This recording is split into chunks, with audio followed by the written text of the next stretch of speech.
Why are cartoons obsessed with Acme? Why are my rocket-powered shoes Acme rocket-powered shoes? I think I found some new answers, so I hope you'll join me for a particularly explosive research party.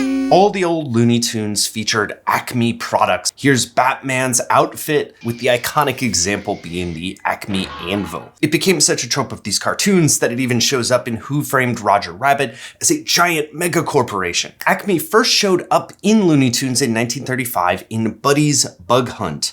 Right here, you can see that there is Acme flypaper on the wall. But to understand the origin of Acme, you've got to go a lot further back. Let me show you why with this trademark application for mustard. It's got a summit with an American flag at the top. So Acme, the word, comes from the Greek acme, which means the top. And so an Acme product is the best product. It is the peak of a hill. Sometimes people will tell you that it stands for American company makes everything. There's no real evidence for that. I found so many different companies named for Acme. Acme Antiseptic Interment Sack. I couldn't find much else about this, but I think it means that Goodyear was creating rubber sacks for people to be buried in. I also found this guy. Look at this guy. I mean, you know this guy has a podcast. Here is an Acme Brick Company building, Acme Market, Acme Whistle. It also was peaking around 1920, which is right when the Looney Tunes animators would have been young men, or in some cases, little kids. But the best is not the only reason that these companies called their product Acme. As you can probably guess, Acme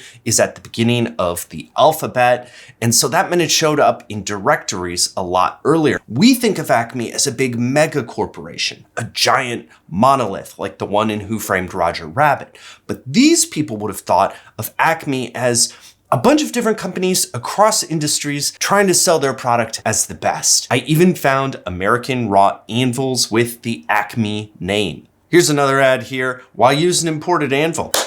Buy your anvils American. Sometimes Disney also used Acme, but sometimes they used Ajax, like in Ajax Ghost Exterminators. The real twist though comes when you look at this Acme traffic regulator. It would raise up a stop flag and raise up a go flag when it was time to stop or go. And these were all over Los Angeles where they would have been making these Looney Tunes. Final question is, how did legendary Looney Tunes animator Chuck Jones think of Acme? And we kind of have a split on that. If you look right here, Wile E. Coyote is looking through an Acme catalog, and that makes it seem like there is one big company. But if you look at that early appearance of Acme rocket-powered roller skates, you can see that it was made by a company that only made rocket-powered products. All you really need to know is that if you're chasing a Roadrunner anytime soon, don't trust the anvils.